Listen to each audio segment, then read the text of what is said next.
Michelle Prince, founder and CEO of Performance Publishing Group, making a difference one story at a time. We'll be shining the light on successful founders, entrepreneurs, business owners, and leaders that are getting results and making a difference. We'll talk about how they built their businesses, are creating movements, and leveraging the power of authority in their own lives. Be sure to stick around to the end of the show and we'll reveal how you can be our next guest. Let's get started.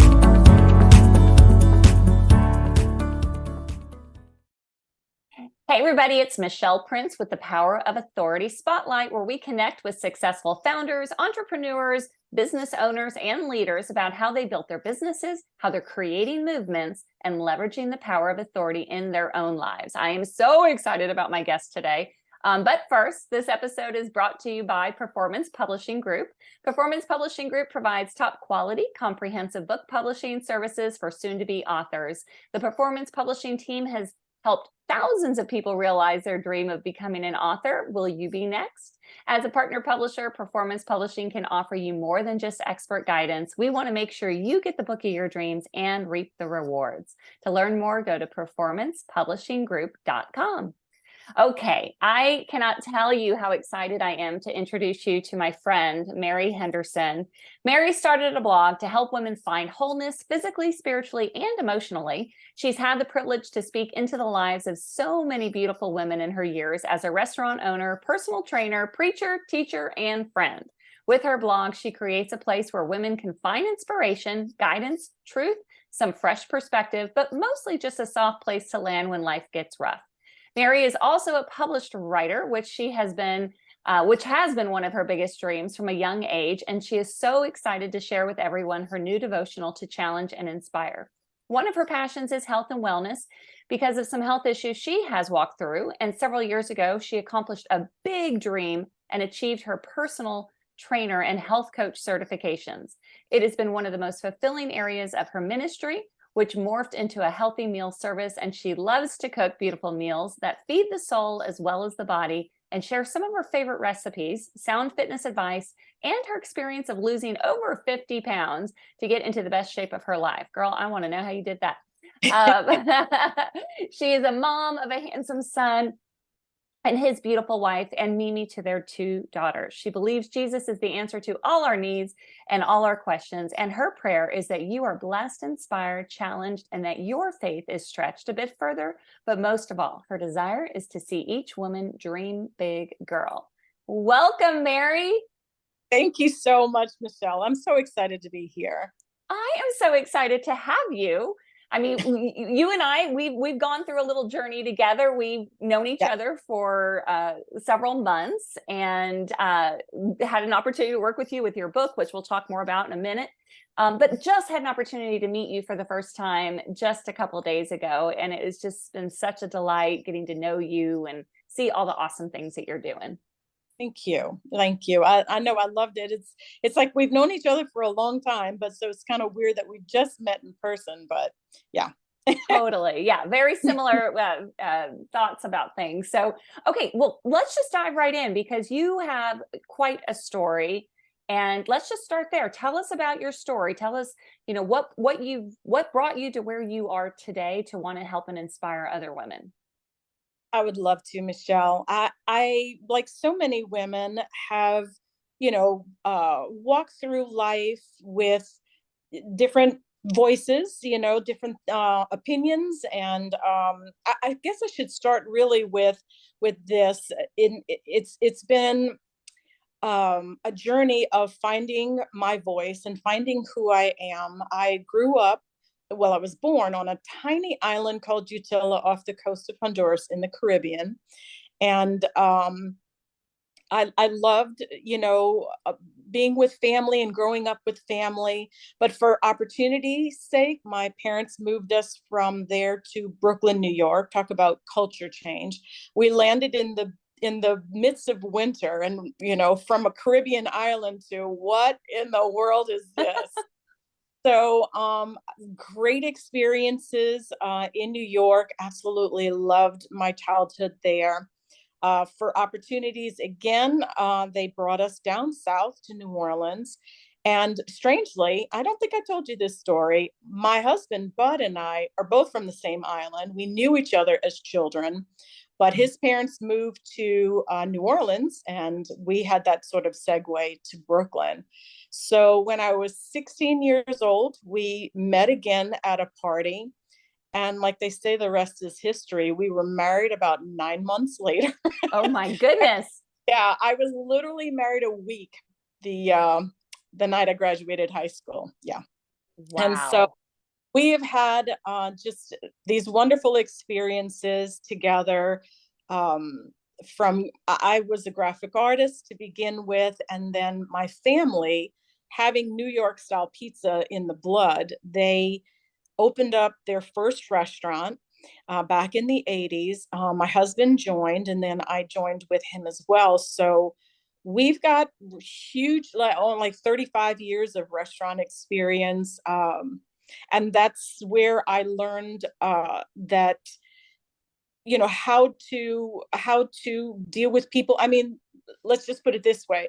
We opened up our first sit down restaurant and had to teach and learn from each other how to deal with customers. Wow. We It was so different from the quick service that we did in malls.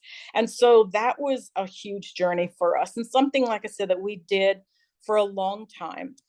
But our hearts were really in ministry. We had gotten a chance a couple of times to do ministry in South Africa. And honestly, we thought that's where we were going to end up. Mm. And God just kind of kept changing things, changing us, growing us. And 4.5 years ago, after, I mean, our whole lives were lived in New Orleans, we decided the only way that we were going to be able to do full-time ministry was just literally to sell everything. Wow. And so we did. We moved to San Diego to plant a church with my son and his wife, and their two girls. And so we have been in San Diego for about 4.5 years, just complete life change. One of those, it felt really courageous at the time, but scary, to Yeah. be in your face to make that kind of change. And so we've just been loving that. We have just seen God do some incredible things in our lives.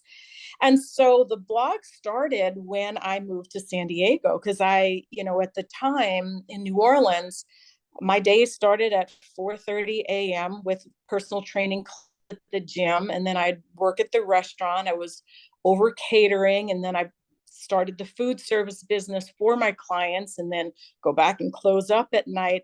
I had some pretty Wow. long, yeah. So That's we tough. I know it was trying, Mm. but I loved it. We love people, and so we loved being able to, get to know people. And honestly, that's where the idea for Dream Big Girl came from. Having lost weight and become a personal trainer sort of late in life, I was in my 40s when that happened. I love the idea of bringing confidence back to women my age, younger, older. I had a great mix of women that I got the privilege to work with, and I loved seeing them light up. When they were able to go for a run, something they hadn't done in a long time, or master a particular strength training exercise. My favorite was to make them do planks, and I would, Ah. something I don't want to do myself. Yeah. But I loved seeing them kind of reimagine themselves, and sort of find their voice again. Mm. And so I loved that feeling, and I decided to, with the time that I now had, I started the blog. In fact, my husband named it because it's something that he would tell me. I've always grown up, and that's what I sort of alluded to when I was beginning. I wasn't quite sure how I wanted to tell the story, but I really have had so many voices in my life that's basically said, "You're just not enough, Mary." I mean, I mean, not some pretty overt, but I mean, I literally remember being in my senior year and my guidance counselor saying, "Nah, I don't really see anything Oh much. my Yeah, gosh. it was, she just didn't feel like there was much to work with. And so she kind of pushed me in one direction. And, so I've fought that voice all of my life, Mhm. but others. And I just, I didn't want other women to feel that way. And Right. so when I would get in those really, self-deprecating modes, Bud would say, dream big, girl. Don't let anyone look down on you for anything. And so that's what I named the blog. Yeah. And I started writing about the things that I loved, everything from travel to fitness and health, and started to tell some pretty vulnerable stories about my life Mm. and what God had done in my life, my salvation experience, some pretty dark times in my teen life, and it's all in there.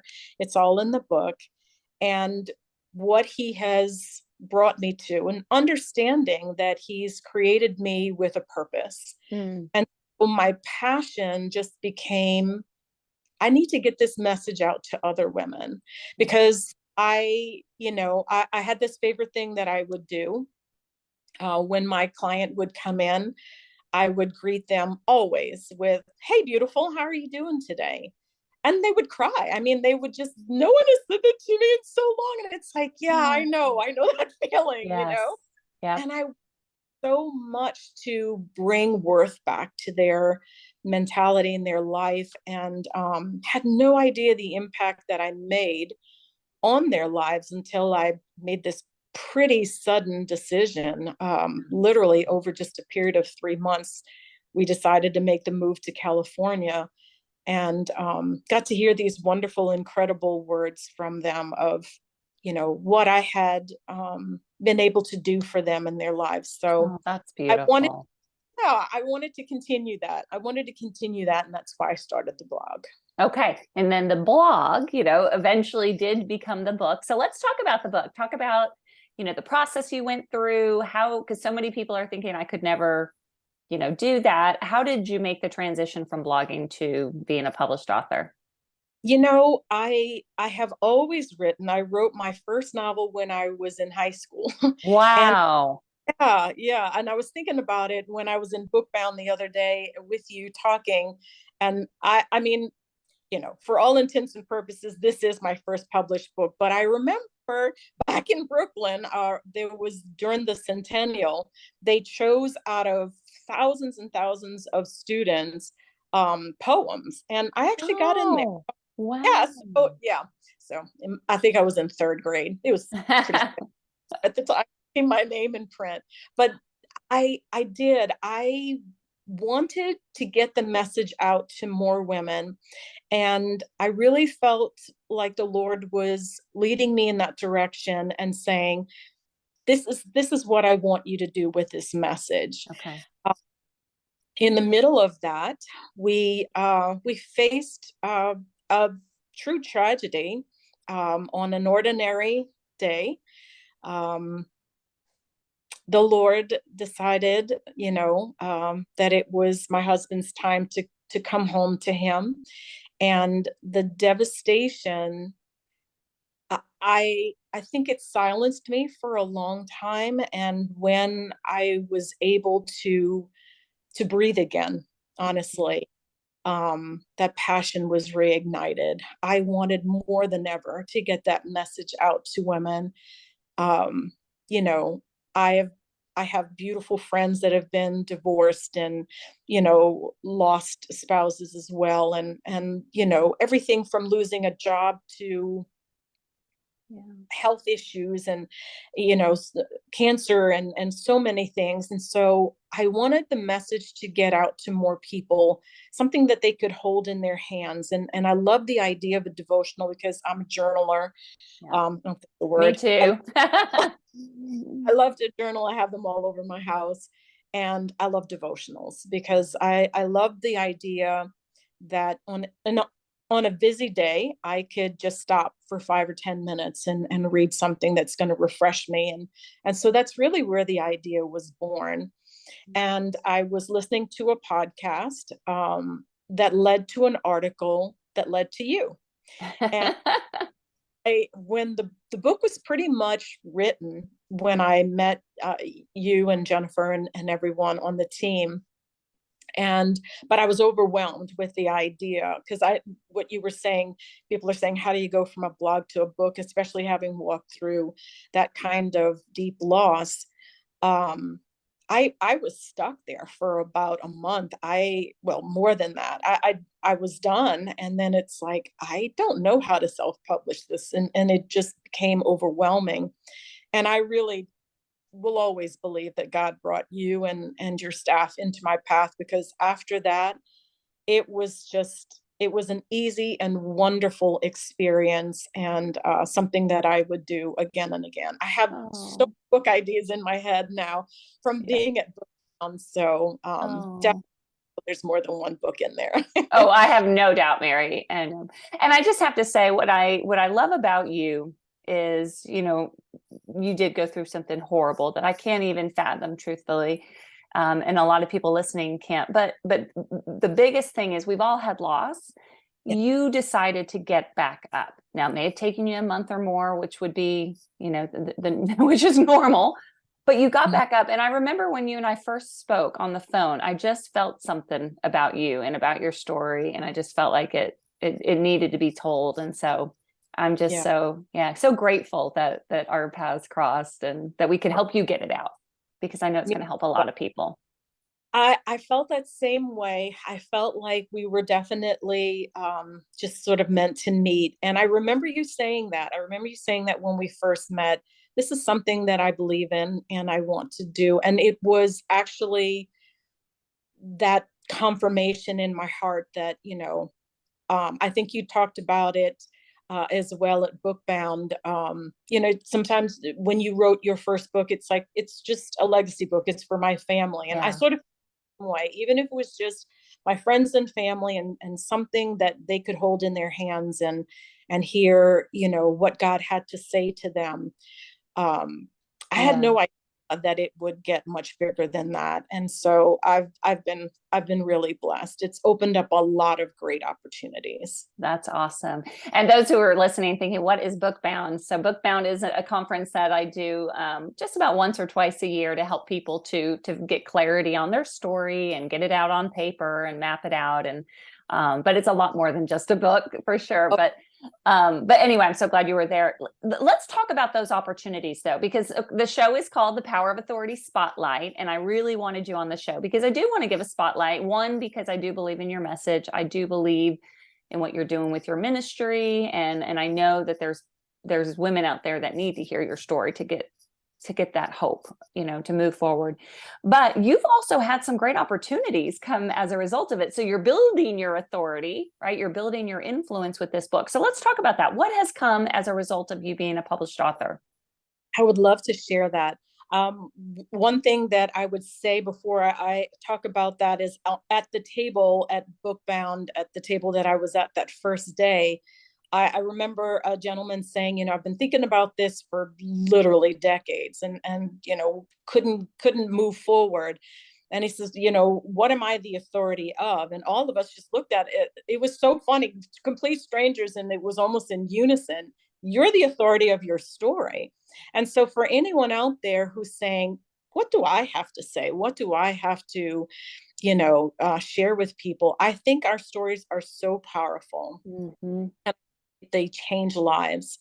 And so I love that the opportunities have been coming. I've had some speaking engagements in the Los Angeles area recently, and got to share my story at Bookbound last week with you. I have a speaking engagement here in San Diego.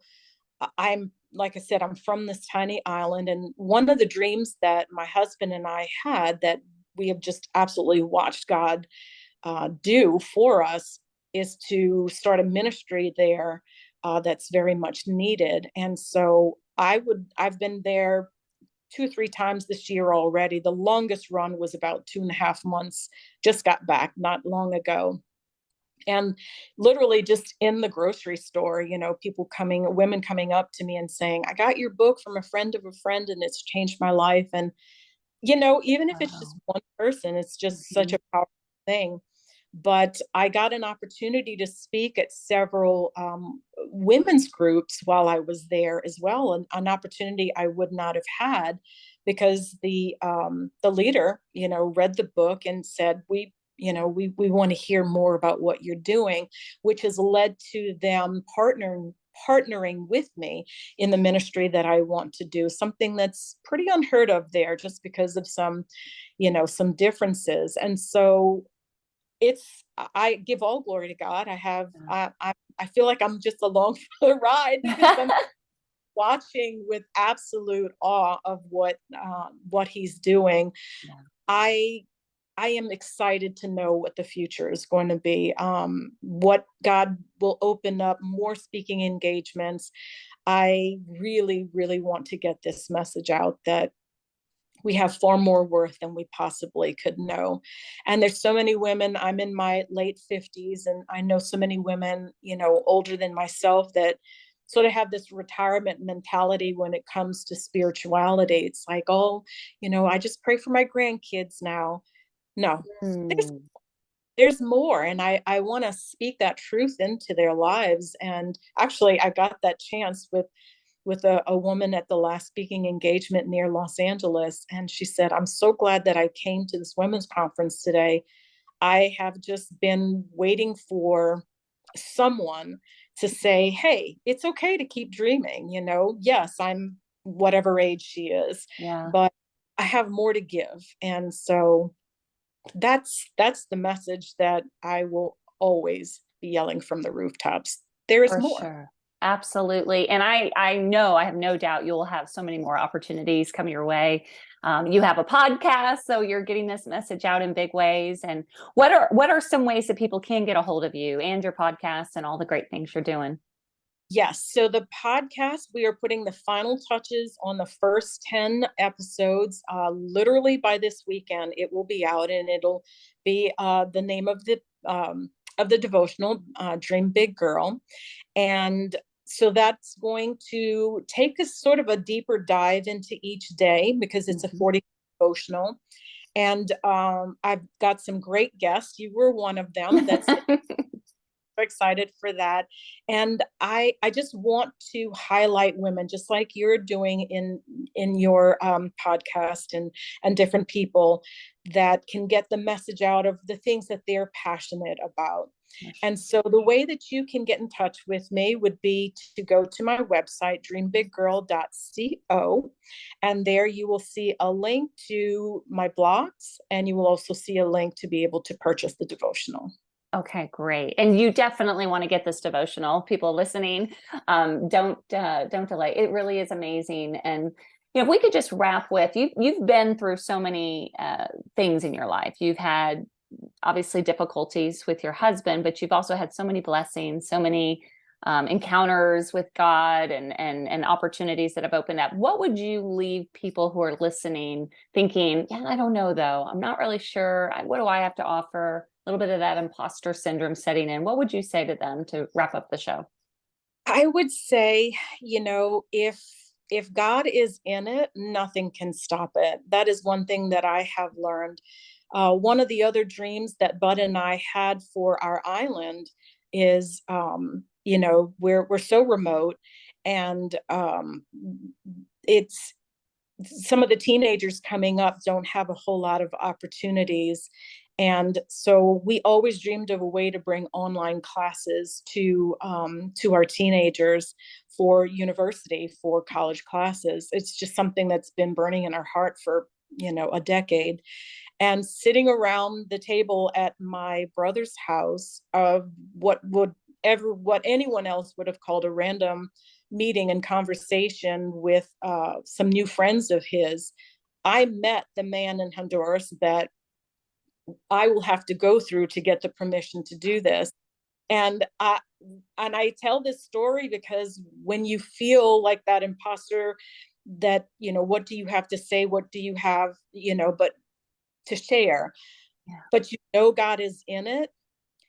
He will bring the people in your path Yeah. that it is undeniable that that he's with you and that he's for you, and that he's going to bring all those passions that you have to pass. And so, what I would close with is, don't stop dreaming. Don't diminish what your story can mean to someone else, and Hmm. just keep your eyes and your heart open to what God is going to do in your life. I love it. Oh my gosh, Mary, thank you so much for being on the show.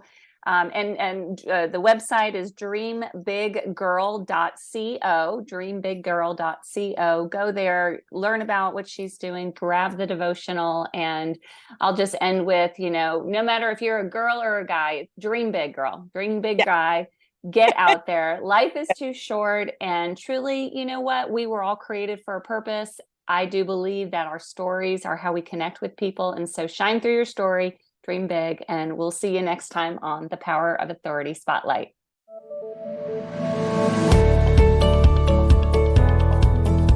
Thanks so much for listening to the Power of Authority Spotlight. If you are a successful founder, entrepreneur, business owner, or leader that's getting results and making a difference, and you'd like to be on this program, please visit performancepublishinggroup.com/podcast to apply. That's performancepublishinggroup.com/podcast. Also, if you got something out of this interview, please share this episode. Just do a quick screenshot with your phone and text it to a friend or post it on the socials. If you know someone that would be a great guest, tag them on social media to let them know about the show and include the hashtag #ThePowerOfAuthoritySpotlight. I love seeing your posts and guest suggestions. We are regularly putting out new episodes and content, so make sure you don't miss any episodes by subscribing. Your thumbs up, ratings, and reviews go a long way to help promote the show and mean a lot to me and my team. Want to know more? Go to our websites, performancepublishinggroup.com or michelleprince.com, and follow me on LinkedIn, Facebook, and Instagram. Thanks so much for listening, and we'll see you next time.